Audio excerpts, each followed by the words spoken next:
بسم اللہ الرحمن الرحیم۔ بسم اللہ الرحمن الرحیم۔ سبق نمبر 125 نفحۃ العرب۔ عزیز طلبہ کرام، آج کے سبق میں ہم یہ عنوانات پڑھیں گے۔ نمبر 1 وَلَهُ أَيْضًا، نمبر 2 الْمُرُّ لَكَ وَالْخُلْوُ لِغَيْرِكَ، اور نمبر 3 رفعۃ الارذال سیما ہلاکہم۔ وَلَهُ أَيْضًا یعنی یہ بھی صالح ہی کا شعر ہے۔ الْمُرُّ لَكَ وَالْحُلْوُ لِغَيْرِكَ، اس کا مطلب یہ ہے کہ تیرے لیے تلخی اور تیرے علاوہ کے لیے شیرینی۔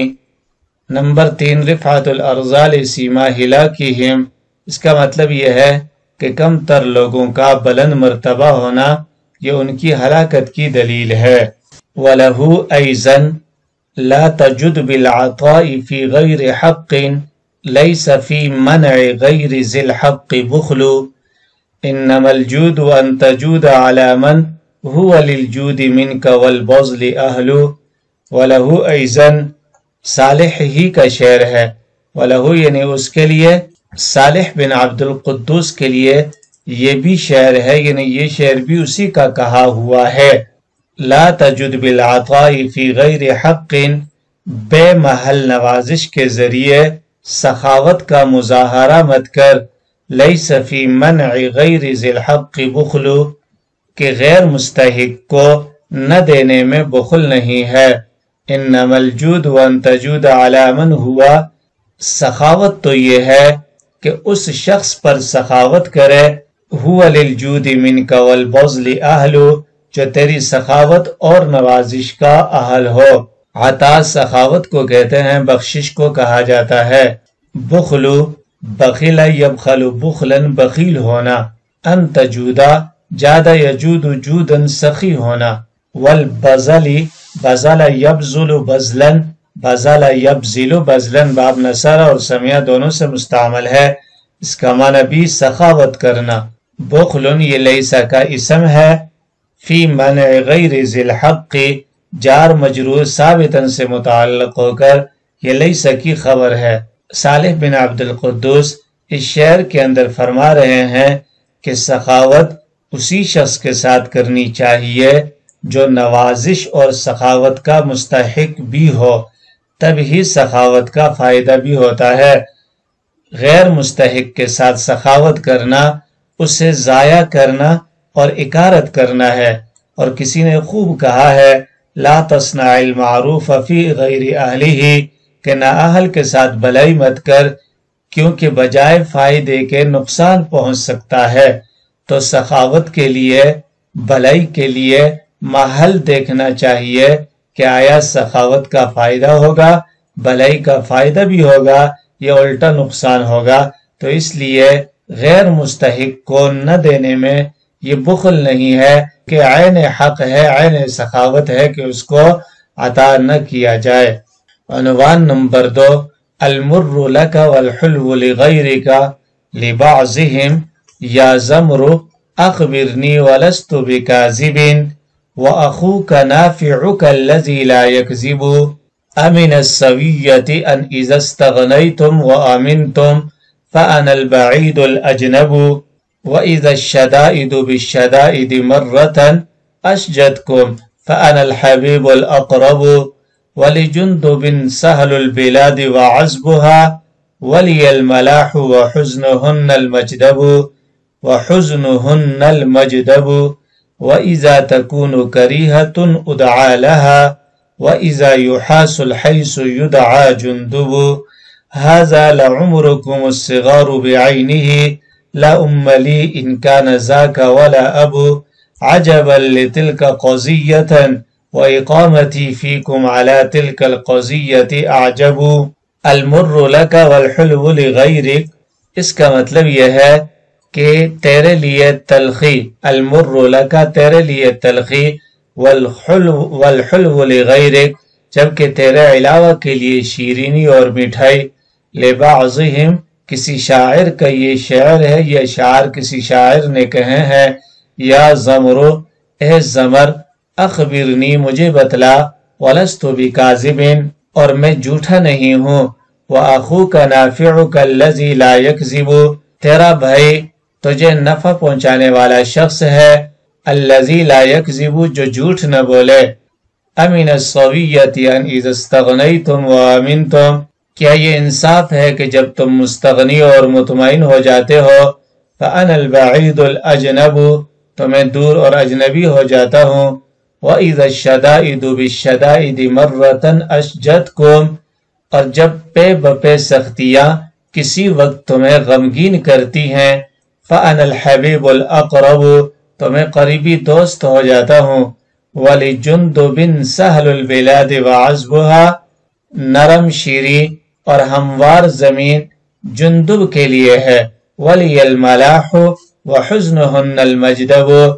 میرے لیے شوریلی سخت اور بنجر زمین ہے، وَإِذَا تَكُونُ كَرِيهَةٌ أُدْعَى لَهَا، اور جب کوئی مصیبت ہوتی ہے تو اس کے لیے میں پکارا جاتا ہوں، وَإِذَا يُحَاسُ الْحَيْسُ يُدْعَى جُنْدُبُ، اور جب حلوہ تیار کیا جاتا ہے تو جندب کو بلایا جاتا ہے، هَذَا لَعُمْرُكُمُ الصِّغَارُ بِعَيْنِهِ، تمہاری زندگی کی قسم یہ تو سراسر ذلت ہے، لا ام لی ان کان ذاک ولا ابو، اگر ایسا ہو تو خدا کرے نہ میری ماں ہے اور نہ باپ، عجبا لتلک قضیۃ، اس معاملے پر تعجب ہے، وَإِقَامَتِي فِيكُمْ عَلَى تِلْكَ الْقَضِيَّةِ عَجَبُ، اور اس معاملے کے باوجود میرا تمہارے پاس رہنا اس سے زیادہ تعجب خیز ہے۔ حل لغات، المر مر یمر مرارتاً، سمع یسمع سے تلخ ہونا، والحلو حلا یحلو حلوا وحلاوتاً، شیری اور میٹھا ہونا، وَأَمِنْتُمْ أَمِنَ يَأْمَنُ أَمْنًا محفوظ ہونا، استغنیتم استغنا یستغنی استغناءً مستغنی ہونا، اشجدکم اشجا یشجی اسجاءً غمگین کرنا باب افعال سے، سہل البلاد سہل المکان یسہل سہولتاً باب کرم یکرم سے نرم ہونا، عذب میٹھا، الملاح نمکین، المجدب جدب یجدب جدباً، المکان باب نصر ینصر سے بارش نہ ہونے کی وجہ سے خشک ہونا، کریہتن ناخوشگوار چیز، ادعا دعا یدعو دعاءً پکارنا بلانا، یحاس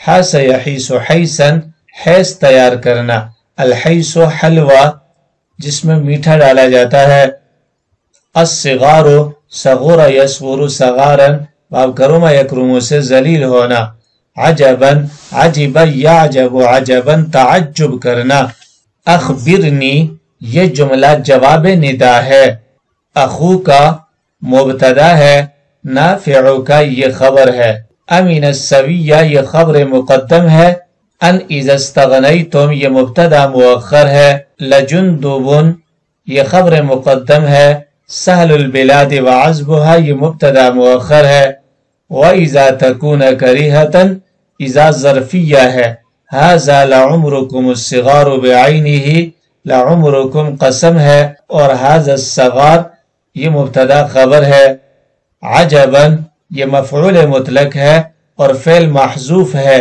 ای اعجب عجباً، تلک یہ مبہم ہے، قضیۃً یہ اس کی تمیز ہے۔ وضاحت، ان اشعار کے اندر شاعر یہ کہنا چاہتا ہے، المر لک والحلو لغیرک، کہ مصیبت اور پریشانی کے موقع پر مجھے یاد کیا جاتا ہے، اور جب کوئی آسانی اور خوشحالی آتی ہے، اسی طریقے سے کھانے پینے کے جو مواقع ہوتے ہیں تو ان مواقع میں مجھے فراموش کر کے دوسروں کو یاد کیا جاتا ہے، کہ جس طرح یہ ہے کہ اذا تکون کریہۃ ادعا لہا واذا یحاس الحیث یدعا جندب، کہ جب کوئی ناخوشگوار بات ہوتی ہے، مشکل معاملہ ہوتا ہے، اس وقت مجھے پکارا جاتا ہے، اور جب حلوہ تیار کیا جاتا ہے، جب کوئی خوشحالی اور فراوانی ہوتی ہے تو پھر اس وقت جندب کو بلایا جاتا ہے اور مجھے بلا دیا جاتا ہے، تو گویا جندب کے لیے سہل البلاد وعزبها نرم و ہموار زمینیں ہیں، اور جبکہ میرے لیے شوریلی سخت اور بنجر زمینیں ہیں، میرے ساتھ الگ معاملہ کیا جاتا ہے، یعنی جب بھی مشکل اور پریشانی ہوتی ہے تو مجھے بلایا جاتا ہے، اور جندب اور ایرے غیرے کے ساتھ دیگر لوگوں کے ساتھ آسانی والا معاملہ کیا جاتا ہے، خوشحالی میں انہیں بلایا جاتا ہے، یہ تو میرے لیے ذلت کی بات ہے اور یہ ذلت مجھے قبول نہیں ہے اور کسی صورت میں یہ ذلت مجھے قابل قبول نہیں ہے۔ عنوان نمبر 3، رفعت الارذال سیما ہلاکہم اذا ما اراد اللہ اہلاک نملۃ سمت بجناحیہا الی الجو تصعد۔ رفعت الارذال سیما ہلاکہم، اس کا مطلب یہ ہے کم تر لوگوں کا بلند مرتبہ ہونا، یہ ان کی ہلاکت کی علامت ہے۔ اذا ما اراد اللہ اہلاک نملۃ، جب اللہ تعالیٰ کسی چیونٹی کو ہلاک کرنا چاہتے ہیں تو وہ اپنے پروں سے سمت بجناحیہا الی الجو تصعد، وہ اپنے پروں سے بلند ہو جاتی ہے اور فضا کی طرف چڑھنے لگتی ہے۔ رفعت رفع یرفع رفعتا، بابکرم و یکرم سے بلند مرتبہ ہونا۔ ارذال یہ رذیل ان کی جمع ہے، ذلیل کم مرتبے والا۔ اہلاکا اہلکا یہلکو اہلاکن، ہلاک کرنا۔ نملہ چیونٹی کو کہتے ہیں، اس کی جمع نملن آتی ہے۔ سمت سما یسمو سموون بلند ہونا۔ جناحیہا جناح ان کی تثنیہ ہے، اس کی جمع اجنحتن آتی ہے۔ پر جون فضا کو کہا جاتا ہے، اس کی جمع اجواءن آتی ہے۔ تصعد صعید یصعد صعودا، چڑھنا بلندی کی طرف جانا۔ رفعت الارذال سیما ہلاکہم، اس کا مطلب یہ ہے کہ کمتر اور حقیر لوگ اگر بلند مرتبے پر فائز ہو جائیں تو اس کا مطلب یہ ہے کہ اب وہ پستی کی طرف لوٹیں گے اور یہی بلندی ان کی ہلاکت کی علامت ہے۔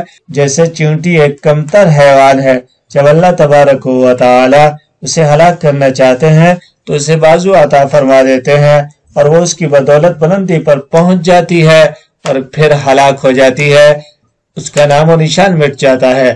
تو یہی بات ہے کہ جب کم ترین لوگ، کم درجے والے لوگ بلندی پر چلے جاتے ہیں، بلند مرتبے پر فائز ہو جاتے ہیں تو یہ آخر کار ان کی ہلاکت کی دلیل ہوا کرتا ہے اور آخر کار وہ ہلاک ہو جاتے ہیں۔